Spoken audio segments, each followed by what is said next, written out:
Yo, I bought a house and it was the worst thing I ever did. For baby boomers and Gen Xers back in the 80s, the average home ownership rate for those people under 35 years old was 39.7%. For millennials, there hasn't been a year where there has been 39% of ownership. Yeah, because we're fucked. Pretty much. So, is home buying worth it? Let's talk about it.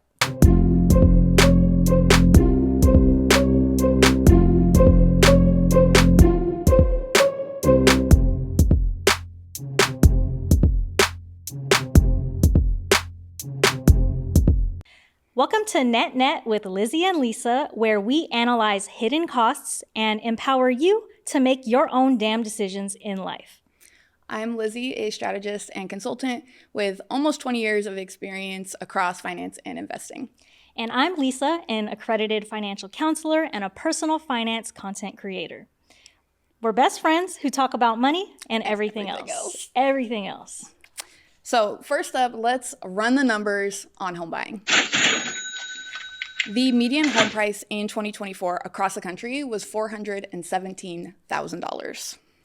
In Los Angeles County, the median home price is $1,049,000.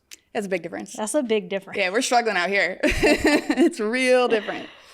And that's just the cost of the house. That doesn't take into account all of the other expenses associated with home ownership, like the actual closing costs, property taxes, HOA if you need it, maintenance, insurance, private mortgage insurance, but the maintenance, that is the killer. Like, people don't think about the fact that everything is going to break. Yeah. All of those appliances, gone. Pest control, lawn care, security systems, leaf snow removal if you live in one of those places. There are so many things. There are so many things. It's wild, bro. It's interesting, this conversation between like renting and buying always comes up. Mm-hmm. Like, what's better? Literally, there's no one right answer because it depends. Whatever works for you. Yeah, it depends right? on your situation and what you're ready to tackle, what you don't want to deal with, what you have the finances for or not. The finances and the mental energy and the stress. Because calling a landlord and saying, like, come through and fix this, that's a welcome relief if you've been fixing it all yourself. But at the same time, then you're at the mercy of someone else. Are they going to come? Are they going to do just like a janky ass job because they're cheap? You know, we've all been there. Yeah. So the big question is, what is the big deal with home ownership? Why do people care? Like, why do we want that so much as a big goal? I mean, propaganda. We've been socialized, especially in the United States, to want that American dream, right? That is like the pinnacle of having like a single family home, white picket fence. It's ingrained in us from, childhood. And it's hard to let go of that, right? It is a sense of ownership, right? I have this land. You can't take this away from me. And I know you have thoughts on that. I just think like ownership, I don't want to go on a tangent, but ownership as a concept is funny. Right? It's like funny. This land It's is mine now. I just drew a line around it. It's like, me.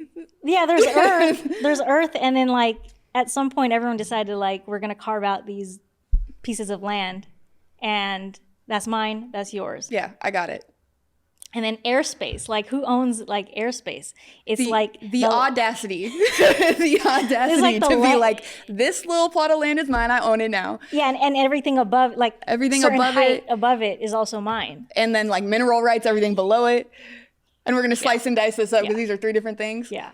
From a philosophical level, I think it's really funny when I think about ownership. But you also have to like come down to earth and like that's how things are here, right? Like ownership means that you have power. Right. The reality is that real estate is one of the biggest wealth creators, one of the biggest wealth creating tools that we have at our disposal in this country, period. I mean, it is a game changer. If you can buy land and have it appreciate over time and, pass that down, that's generational wealth for your family. So that is significant. We can't act like it's not meaningful. But at the same time, it's important to question why we're having these feelings, why we think we need it. Is it like keeping up with the Joneses? Yeah. Is it just what is expected of us? Like you go to school, you get married, you buy a house and you settle down. Is that what you even really want? Does it make sense for you? Do you even need that? Well, I kind of want to get into it. Let's go. We're best friends. We are both currently homeowners. We have different backgrounds for a little while. Different stories. We're actually both in the middle of selling right now. In the process of selling. But obviously, before we got to this point of selling, I want to know, like, your background. Did you always want to own real estate and own property? Yes. So I grew up in a single family home, but we lost our home when I was a kid.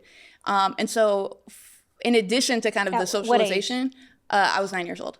And eventually I ended up in another, normal suburban household, but that kind of like solidified in me this desire to have that security, and then I'm also big on spaces, right? The environment that you're in creates your experience. So it's always been aspirational for me to have, what is my home going to be like? I would draw floor plans. I mean, I have a big interest and passion for design and architecture. So yeah, I've always wanted that.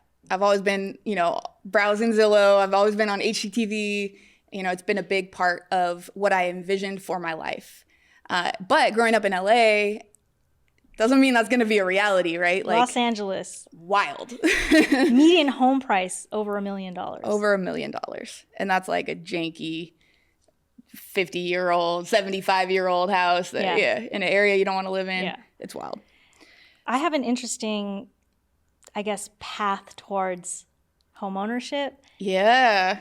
As you know, I bought my first property, my first condo in 2013.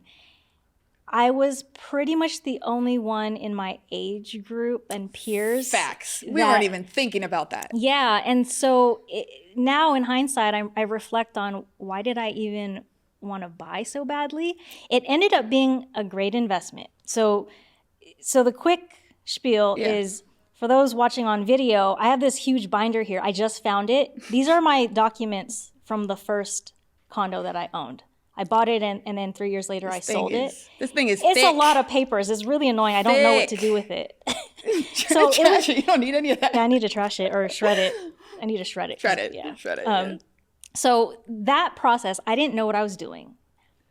I wanted a home because I thought that that's what you were supposed to do. Mm-hmm. And you were doing well. I was doing well. Especially amongst our peers at the time. You were doing well. Yeah, I want to say at that time I was already making six figures. So sometime in my mid-20s. Yeah.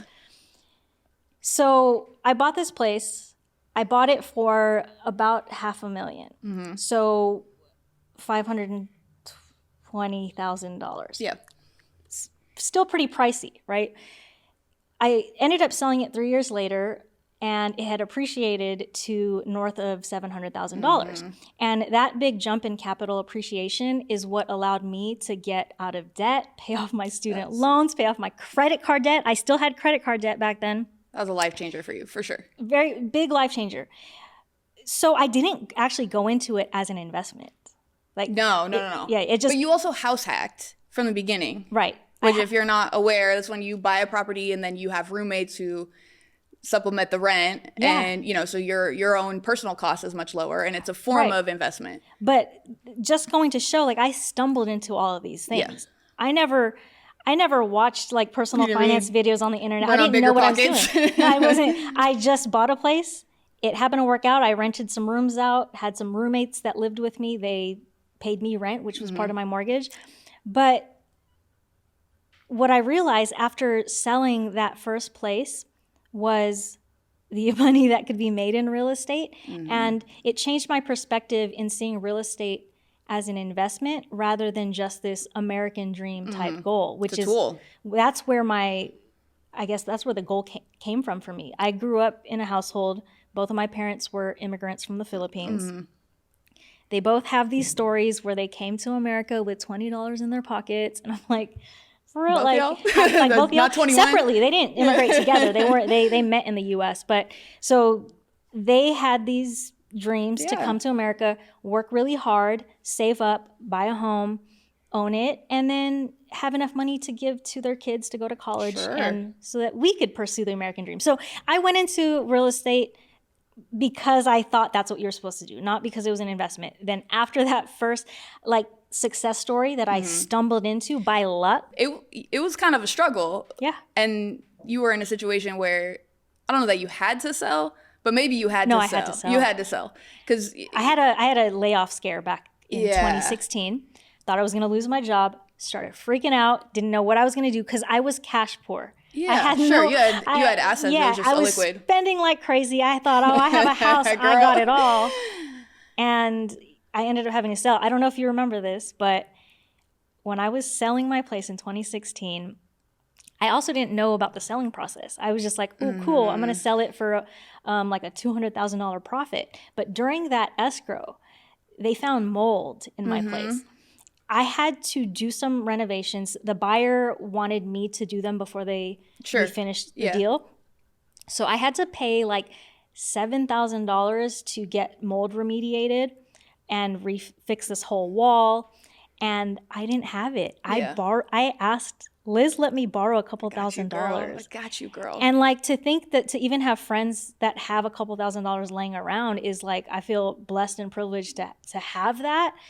But you and Kevin, you guys saved my lives. I had to borrow from 2 friends. But also, we've always been friends who talked about money, which is not, I'm learning, not normal. Since the beginning, we've always been really transparent about this. So we've benefited from each other's experiences, and it was not a thing. Yeah. Because you knew I had it. Yeah. And if I didn't, you know, we would figure it out. But that's another one of those costs. Like, you don't take into consideration, even when you are trying to dispose of a somewhat illiquid asset, you incur costs, right? To clean it, to get it all fixed up, like you're going through right now. Doing that right now. And then you may have a new mortgage or, rent in your new place, deposits. It's a lot that you have to front load while you're transitioning. So it was a potentially challenging situation that became like transformational in your life. Yeah. Like that gave you so much financial freedom. Yeah. That was a game-changing move. And it was very inspirational for me. I was like, damn, Yeah. all right, look what that girl did. Okay, full transparency. I'm a millennial, so I'm late 30s now. I have a lot of friends who still strive for that dream of owning a home. And I don't think there's anything wrong with that. But why? Looking at these costs, like what should we be considering? So that's kind of the situation I found myself in. I was cohabitating with my partner at the time. We had rent control. So both of us had these big aspirations of owning a home. I explained why for me. For him, he had never lived in a single family home ever. So it was really important, or felt really important at the time. And so we started looking at buying. But girl, our rent was so cheap. Any LA mortgage was going to be 3, 4, 5, 6 times our rent. For what, right? Yes, you have an asset, but at the same time, then you become cash poor. It creates a different level of stress. I was owned my own business at the time, so then it comes back on me of like I have to make more to, you're kind of a slave to your debt at that point. So we ended up looking instead at investment properties, which got us in the situation we're in now. Tell us about the situation you're in. So I want to put forth a disclaimer that this is not the common experience for anyone with an investment property. This is a unique situation. So we bought a house out in the desert outside of Joshua Tree. This is in California. In California, it's a vacation destination. It became especially popular during COVID because it was like a getaway outside of LA. It's like 2.5 hours outside of LA. Yeah. How far from like Palm Springs? I think it's like an hour from Palm Springs. Yeah. And so we bought a 1-bedroom, like small, cute house on 2.5 acres and remodeled it, renovated the shit out of it. I mean, girl, we did. We are out there 120 degrees in the middle of July laying turf. We're on the roof. Yeah. We painted every surface, like the sweat equity that went Liz in. is a DIY person. I'm an outsource. I'm a master. Pay people to do it. I am handy. We did it all. But we were also like low-key cheap. It was a big outlay for both of us. Our first foray into investing. Again, we were doing this together, which is a whole other topic of property ownership or investments with a partner. Yeah. So, it was a big thing. And then it just became a comedy of errors. Everywhere we turned, there was an issue. So the legal issues with, first, it wasn't legally zoned as a house. Even though we had bought it, we had a clean title, like we had everything. So we had started renting it. We had to stop, go through like this 6 to 8 month process just for someone to come look at it and be like, oh yeah, that's a house. So that put everything on hold. We started up again. And if you're operating Airbnb or short-term rental, it takes a lot of time to get your rental history going, your reviews, your traffic and traction on your site. And it's called your ramp period. Airbnb will kind of prioritize you in the beginning. So that ramp period is really important. If you don't do it successfully, your whole listing is kind of messed up. So we had to restart that like 4 or 5 times. We had an electrical issue. 3 or 4 electricians couldn't figure it out. We ended up having to redo everything. Just fits and starts to where over the past 3 years, we've only been able to operate it like a fraction of the year. And these are not typical issues. It was unique to this house, unique to these circumstances. But it's like one thing after another. So last fall, we finally got it up and running with a new manager that's actually like killing the game. Like we are making money. We're like, yes, this is wonderful. Come through. Oh, you put in a new hot tub. It's not permitted. Put that on pause. All right, small setback. We'll go get this permitted. Then our manager says that they're leaving the market. They're shutting everything down. And why is that bad for you? Because can't you get another manager? There's like no managers out there except the one that we had already left that was really underperforming. And, just personally, my partner at the time, we're no longer together. So our original timeline for investment, which was, we're going to own this for 10, 20 years, that changed. So now it's like, what are we doing? Why are we doing this? And we made the decision recently to just dispose of the asset. The problem is the real estate market has changed a lot in the past few years. So we bought it for $225. We put all in, including, closing costs, down payment, mortgage, renovations, additional CapEx, maintenance, everything. We're in for like $130. That's a lot of cash to put into this house. That's a lot. And a year out, we got an offer for $330, which would have been a wild come up in 1 year. But you weren't ready at that time. We weren't ready. We weren't like emotionally ready. We had prepared for this journey of renting it and kind of gotten excited about that. And we had a lot of attachment since we did so much of the work ourselves. And it was kind of like symbolic of this dream and our relationship. So we didn't take it. Man, now we don't know. Like, in hindsight is 2020. Yeah. Now the market is so slow out there. So, we're targeting 285, which would be a break even for us. Got it. If you factor in the cost benefits, which are significant. Yeah. Tax benefits, which are significant. So it has been, I don't regret it. I wouldn't change having the experience.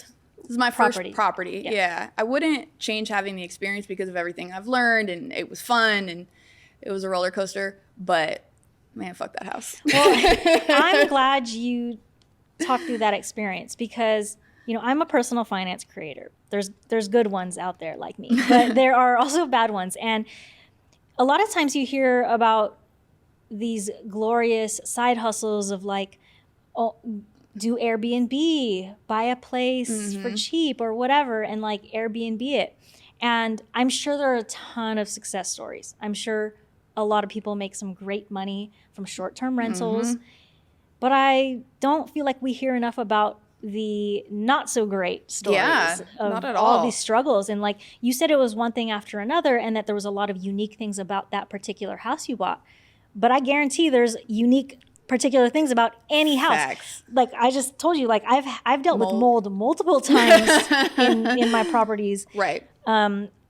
Within even broken appliances. Within the first 2 years of living in my place, I had to replace the water heater, the refrigerator, the washer dryer. We replaced everything but the water heater within the first 3 months. Right. Everything. All of them. And one of the things we replaced it with, we might have to replace. You have to replace the replacement. It's wild. But I think you're right. And so through that experience, I actually ended up working in the short-term rental industry for a few years. And so, I learned a tremendous amount to the point of like being considered an expert in the data and doing consulting on that. And you're right. it is not that it's a crapshoot, but you can have a lot of expertise. You can go into it with a lot of knowledge. You can underwrite your risk all that you want. I'm not risk averse, but I am risk conscious. I'm going to be well aware of every single risk that I can make myself aware of before I make a decision. And that doesn't mean that it's going to pan out the way you thought it would or that it should. And that's something that you need to take into consideration, because that's the nature of business, of investing. You have to expect the unexpected and be willing to, ride those waves. But again, I think if you have that mindset of taking those risks, it's still worthwhile. You still gain something from it, even if it wasn't a financially successful investment. And that's something you're helping me get to that point of. So I love talking about this on my TikTok, on my YouTube, but sometimes the financial cost is not the only cost. So what I'm curious of your take is, for people who are interested in becoming home buyers, they want to own a home, whether that's to live in themselves, whether that's to rent out. What else should they be thinking of? What are the costs besides just this? We already know down payment is going to be a big chunk of money, but besides that, what do they need to be thinking about? I think the kind of mental, emotional cost of twofold. One, this is a stressor, right? Or it can be. At any given moment, something could go wrong, which of course has a financial component tied to it, but it just brings stress. It's one more thing to think about. Not that can't happen if you're renting, but it's not your responsibility ultimately. So for example, when we had purchased this house, the biggest purchase of our entire lives, and they came back and said it's not zoned to be a house, a few months of that process was trying to figure out if all of the work that had been done had ever been permitted, which meant our house that had been converted essentially from like a shack to a full functioning house, if it hadn't been permitted, we would have had to go back and permit all of it or tear it all down and start over. And we own this house now. We can't give it back. You don't return it. So stuff like that isn't disclosed during the sale? No, it was kind of grimy. But it was like a little... Yeah, we didn't even get our title information until the day we closed. It was a little bit wild. That's how escrow goes. That's how it goes, right? Yeah. You're at the mercy of the seller, the lender. It's tough, right? And we didn't know. Now I will never not look for that again because I've learned. Yeah. So the mental, emotional costs, a unique one that comes up for me now is the mental, I guess, cost or just factor of being committed to one place and financially committed to it, because it is an illiquid asset. The market could go down and you're not in a place to sell if you want to, or you may have to sell at a loss. You may be upside down. It's just a big obligation and an anchor to a specific place. The whole time those things were happening that you had to fix, the zoning you had to fix, and you couldn't rent it out, you guys were paying the mortgage. Of course, right? So it's like it's our obligation. Yeah, I can't be like, well, I can't rent it, so I don't have to pay this now. Right. Yeah. And so that's something I think about. Like, yes, we're talking about the financial cost here, right? You're paying a mortgage on top of your rent, but the cost of that stress, because now you're thinking about this expense on your budget. Right. That's a pretty big, chunky expense. Right. That was meant to be recouped on. You were meant to make money back on that. Maybe not the first couple months. Yeah, but ultimately we were supposed to get a return, not have a cost. Yeah. I mean, we had a 3-year expense, essentially.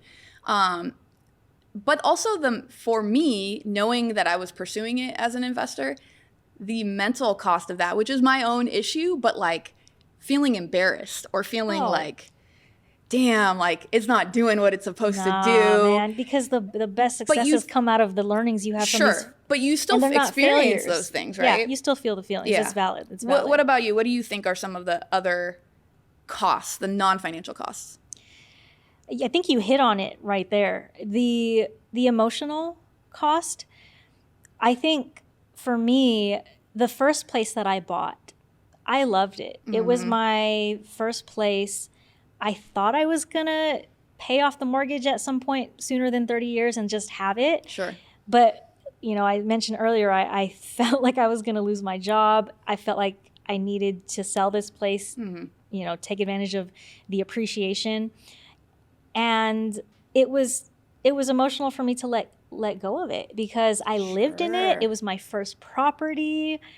It gave Attachment. me a sense of like success and fulfillment that I did what I was supposed to do. I've succeeded. I've since then changed my perspective on what success means. I don't feel like I'm successful because I own a home. Right? So how does that translate to your current situation? Oh, so my current situation, I went into this, so the timeline here, I bought a condo in 2013. I ended up selling in 2016. Next couple of years, I saved really hard because I was like, next property I buy, it's going to be an investment. It's going to be, in some way, shape, or form, it's going to be an investment. So 2019, I buy a place, and already going into it, I knew I wanted to have roommates to live with me so I could house hack again, so that they could pay me rent and they'd pay part of my mortgage, and they didn't mind because they were going to rent somewhere anyway. And at that point, I was cool with having roommates. I didn't want to live alone. And I went into it thinking this is going to be an investment property. I'm going to house hack until I'm ready to move out. Then I'm going to rent it out. Sure. Well, I'm selling now. And the reason for that is I had to weigh between two things. Do I want to take this appreciation now because it has appreciated and have some liquid cash flow that I could use towards other competing financial goals that I have in my life? For sure. Significant goals. Planning a wedding, I'm doing IVF. There's a couple of things that really require building your business. You got a lot going on, girl. You got a lot building going a business. So there's a couple of things going on. And I actually thought that I wanted to hold on to it and rent it out. But the more I thought about it, it just made more sense to I don't have the emotional ties to this place like I did that first place. I love the place. Don't get me wrong. It's a great place. It's in a prime neighborhood in the west side of Los Angeles. Spacious. It's very close to the 10 and the 405 freeways. It's a great location. But I also don't have that emotional tie. So to me, I look at it from a financial perspective and I feel okay about the decisions I am making with it. So do you think you would have made that same choice if you hadn't redefined your own vision of version of what success is? No, I think I might have made more of an emotional decision on what to do with it. Maybe I would have stayed and held on to it, but what am I going to struggle with finances because I had all of my stuff, all of my equity is sitting in this house? Right. And I think a lot of people feel that pressure of oh, this is what you're supposed to do. Yeah. Or this is, kind of the textbook situational approach. But the reality is you have unique circumstances. Everyone's circumstances are unique. So you have to evaluate based on where I'm at and where I'm trying to go. Is this the right move for me? Yeah. It's a very personal decision. I really, really get annoyed when I see people oh, I'm team rent versus I'm team buy. Look, it's not that simple. Right. Well, look, just the fact of living in a place like LA, I'm evaluating that exact situation right now. Okay, if I want to go into a new place, do I want to buy? Do I want to rent? And financially, even in certain markets, you may be better off renting. Yeah. It's just the reality, or at least on a short-term basis. But then you have to consider all of the other things like kind of the social aspects and privacy and your time and upkeep and all of that. And then, do you want to have this commitment? Because owning a home is a commitment. That's a big one. I kind of want to go back to, at the very beginning of the episode, we mentioned that statistic that for baby boomers and Gen Xers, there was a higher rate of home ownership when they were young, in their 20s, 30s. A lot of them owned. That's just not the case for millennials and future generations. And I think it's tough because we internalize a lot of our goals and values from what we get from our parents and our surroundings, and they mean well. Our parents mean well. I think that narrative that we're supposed to buy a home and that's success, I know where it comes from. Right. I understand why that was it for them and older generations, but I think we should normalize it being just different nowadays. Well, time has changed. And one, the financial difference, right? My parents, the house I later grew up in, my dad bought for $185, and he thought that was too much. $185, he put 20% down, and their mortgage was like $900. For a 2,500 square foot house that's now worth like $700-800 grand. Yeah. Where do they do that at? Like, where are you gonna find that today? Where's that at? That doesn't Where's exist. that at? But wages haven't caught up to that. Yeah. You know, the other side of the equation, the income side, has not caught up to the rate of appreciation for real estate, which is why it's such a powerful wealth compounding tool. But the cost of entrance into that game is very, very high. And if you get in like you've made some strategic moves. And even me, it hasn't set me back. But you got to pay to play. Yeah.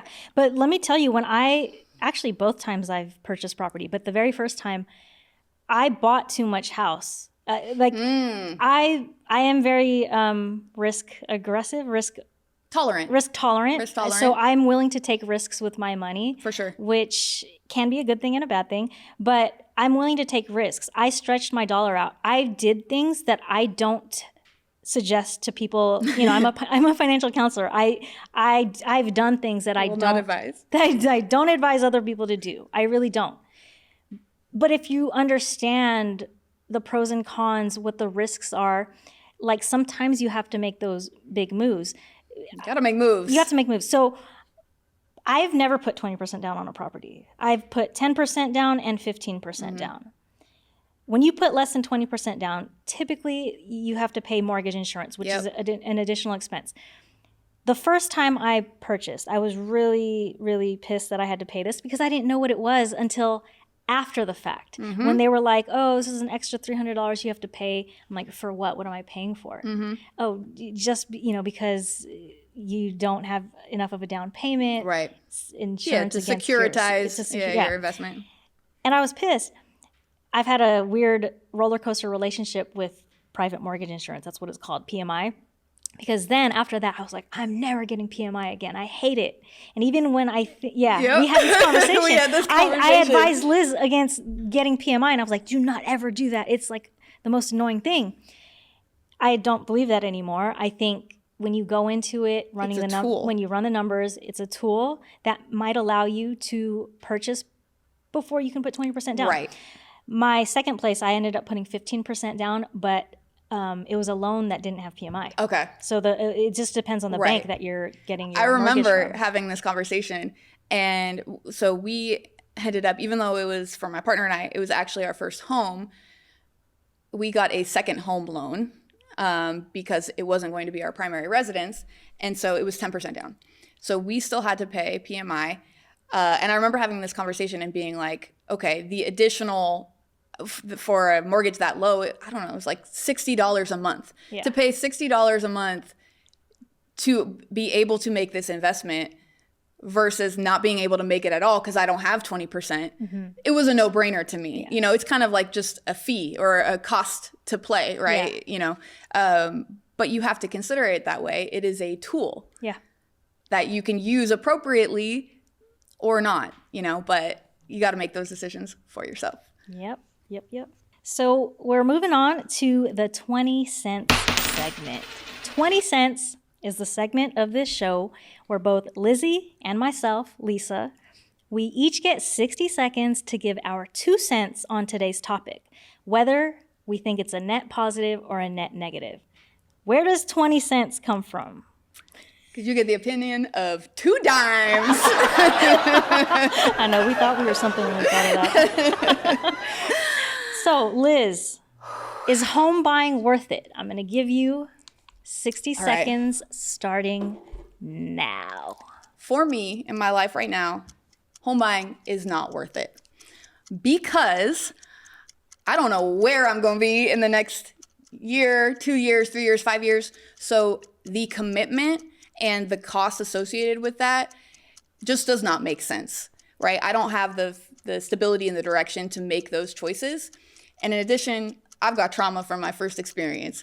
That's not to say that I won't do it again. Man, like 5 days ago, I told you I probably will never own a home again. And guess what? I've been on Zillow like the past 3 days. So I'm aware in the future. But for me, at this point in my life specifically, it is a net negative. Not worth it. Net negative. I got time left? Yeah, you got 15 seconds to spare. Damn. You got anything else to share?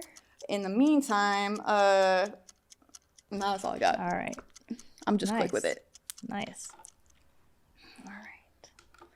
All right. Miss Lissa.